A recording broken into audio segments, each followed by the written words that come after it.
न्यायाचार्यांचा एवढा मोठा विश्वास माझ्या पाठी माग गडाचा उभा करणं म्हणजे ती एक फार मोठी जबाबदारी आहे. आज 53वा दिवस आहे की ही इलेक्ट्रॉनिक मीडिया, सोशल मीडिया ह्या सगळ्या गोष्टी या ठिकाणी मला टार्गेट करून एक ट्रायल चालवलं जातंय, मीडिया ट्रायल ज्याला आपण. संकट 53 दिवसाचं होतं. या 53 दिवसात कधीही मला इथे येता आलं. त्या भावनेतून नाही, पण भावना हीच होती की आपण मंत्री झालोय आणि आतापर्यंत गडावर आलो नाही. या गडावरती मुक्कामाला थांबणं एक अद्भुत अनुभव घेणार. जी ऊर्जा, इथलं जे वातावरण आहे, इथल्या ज्या वाइब्स आहेत, त्या एवढ्या सकारात्मक आहेत, की मुक्कामी आल्यानंतर ते लक्षात येतं. मी अनेक वर्षानंतर आज मुक्कामी इथं आलेलो. खरं तर मुक्कामी येणं याचं कारण असं होतं, की मला आज सकाळी अ, बाबांचं दर्शन घ्यायचं होतं. मी मंत्री झाल्यानंतर भगवान गडावरती दर्शनासाठी आलो नव्हतो. आज येणं ते बऱ्याच दिवसापासून चाललं होतं, की आज उद्या, आज उद्या. पण आज या ठिकाणी मी दर्शनाला आलो. काल रात्रीच आलो. काल रात्री माझं अतिशय चांगलं दर्शन झालं. पूजा झाली आणि आज दर्शन घेतलं. आता इथं दर्शन घेऊन मी पुढे मुंबईला जाणार आहे. पण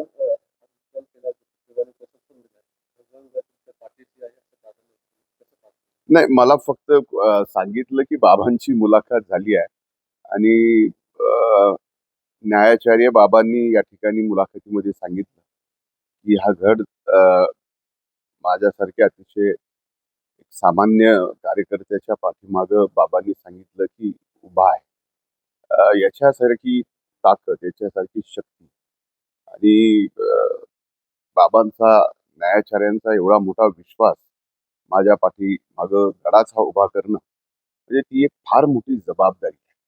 म्हणजे ती जबाबदारी एवढी मोठी आहे की हा गड गरीबातल्या गरीब माणसाच्या एक एक रुपयातून इतका मोठा झालेला हा गड आहे. म्हणूनच संत श्रेष्ठ भगवान बाबांना ऐश्वर्य संपन्न म्हटलं जातं. आणि आज तो गड बाबांनी या ठिकाणी अशा संकटाच्या काळात, संघर्षाच्या काळात माझ्या पाठीमागे उभा आहे. याच्या बाबतीत त्यांनी वाच्यता केली. हे माझ्यासाठी फार मोठी शक्ती आहे. इतकी मोठी शक्ती आहे की त्या शक्तीचं वर्णन मी शब्दात सांगू शकत नाही. एवढी मोठी शक्ती बाबांनी या ठिकाणी उभी केली आहे. जेवढी शक्ती उभी केलेली आहे तेवढी जबाबदारी सुद्धा बाबांनी या ठिकाणी सर्वसामान्य माणसाची जात पात धर्म पलीकडे जाऊन सेवा करणं हे जे वास्तविक या गडातून सुरू झालेलं आहे, ते करणं सुद्धा फार मोठी जबाबदारी त्यांनी या गड उभा माग करण्याच्या पुढे जबाबदारी पण टाकलेली आहे. मुंडे आणि भगवानदारी समीकरण फार जुनं आहे. ज्याच्या वेळेस सोबत यांना संकट यायची तयारी तयार होते. तिथून ते संकट होते. तुम्हाला काय वाटतं येणाऱ्या काळामध्ये संकट झालेलं आहे एक एक लक्षात घ्या, हे संकट आज आलेलं नाहीये. 53 दिवसापासून आपण पाहताय.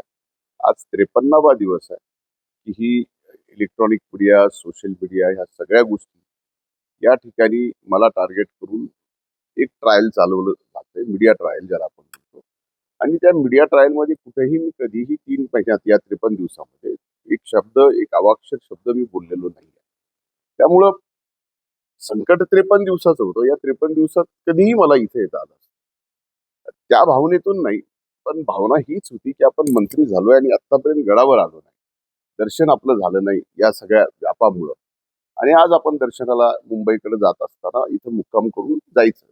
आणि बाबांचं एकदा दर्शन झालं की इथून शक्ती, प्रेरणा, आपली श्रद्धा आणि तीच खरी ताकद आहे पुढे सर्वसामान्य साठी लढण्याची, त्यांच्याशी त्यांची सेवा करण्यासाठी. आणि ती सेवा करत करत या सगळ्या गोष्टीतून आपण पुढे निघू. बाबांनी याच्यामध्ये नाही, हे बघा, या बाबतीत कसली बाबांच्या सोबत ना बाबा कधी राजकीय चर्चा करतात, ना मी बाबांच्या सोबत कधी राजकीय चर्चा केलेली आहे. जी काही चर्चा होती ही अध्यात्मावर होती. जी काही चर्चा होती, बाबा ज्ञानेश्वरीतल्या अनेक त्यांचे सगळे अनुभव सांगतात की ते ऐकल्यानंतर आपल्या स्वतःलाच त्यातून काहीतरी मिळतं आणि ते जीवन जगण्यासाठी स्वतःचंही आणि लाखो लोकांचं जीवन चांगलं बनवण्यासाठी सुद्धा उपयोगी पडतं. याची मात्र आमची नक्कीच काल रात्री बाबांच्या सोबत चर्चा झाली. आपल्या प्रकरणामध्ये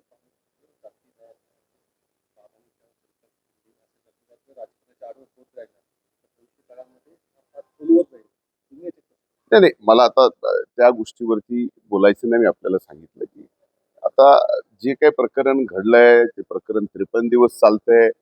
यात सगळ्या गोष्टी समोर आलेल्या आहेत. आमचं सुद्धा या ठिकाणी स्पष्ट म्हणणं आहे पहिल्या दिवसापासून की स्वर्गीय संतोष देशमुखांची जी काही हत्या झालेली आहे त्या हत्येमध्ये जे कोण आरोपी असतील त्यांना फासावर लटकलं पाहिजे. ती फास्ट ट्रॅकवर केस आणली पाहिजे आणि ज्याच्यात जे कोण सापडेल जे कोणी तो कोणीही असो कुणालाही सोडू नये आणि त्याला शासन झालं पाहिजे. ही पहिल्या दिवसापासूनची भूमिका आहे.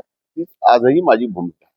आता ही भूमिका आपण स्वतःहून मांडल्यानंतर त्याच्यानंतर काही जण राजकारण करत असतील तर ते राजकारण फक्त माझा राजीनामा घेण्यापुरतं आहे का स्वर्गीय संतोष देशमुखला खऱ्या अर्थानं न्याय देऊन ज्यांनी कोणी अशी निर्घुण हत्या केलेली आहे त्यांना फासावर लटकवणं महत्वाचं आहे का माझा राजीनामा घेऊन एका समाजाला मला या पद्धतीने टार्गेट करून त्याचा फायदा घ्यायचा हा ज्याचा त्याचा विचार करण्याचा भाग आहे.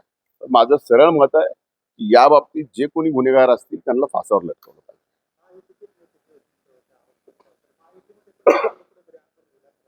एक एक बघा मला या बाबतीत काहीही बोलायचं नाही. आता महायुतीतले जे कोण बोलतायत तर महायुतीतल्या त्या वरिष्ठ नेत्यांना तुम्ही हा प्रश्न विचारा. त्याचं उत्तर मी देऊ शकत नाही. गेल्या 50 दिवसामध्ये एकच राजकीय परिवार आणि सामाजिक मुद्दे. आज मात्र गडांनी सकाळी आपल्याबद्दलचं एक सहानुभूतीचा एक मधुवाद समोर येत आहे. कधी कधी असं म्हटलं जातं की पंकजा मुंडे या गडाच्या कन्या आहेत. तर आता या निमित्ताने आणि आपल्या समाजामध्ये आपण असं म्हणू शकतो का की आता गडाचं एक लक्षात घ्या न्यायाचार्यांनी बाबांनी पंकजाताईंना या गडाची कन्या ठरवलं. त्यामुळं पंकजाताई या गडाच्या कन्या आहेत. राहिला विषय माझा तर मी या गडाचा निश्चिम भक्त आहे. संत भगवान बाबाचा मी निश्चिम भक्त आहे. या गडाच्या गादीचा मी निश्चिम भक्त आहे. शास्त्री बाबांचा मी निश्चिम भक्त आहे.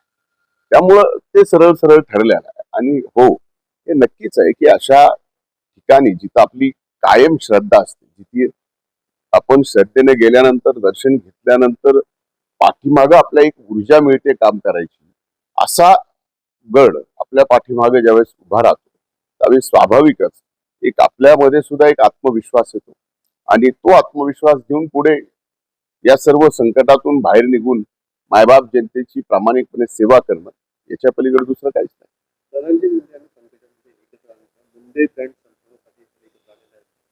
आता या बाबतीत मला आजच उत्तर देता येत नाहीये. पण ज्या पद्धतीने राजकारण आपण मागच्या काळात पाहिलं तर आज लोकच अशी चर्चा करतायत किंवा असं काहीतरी आहे की या दोघांना मंत्रिपद मिळालंय त्यामुळे आता हे थोडस हे केलं पाहिजे. मला आता याचं फारसं काही उत्तर देता येणार नाही. चला ठीक आहे, थँक्यू.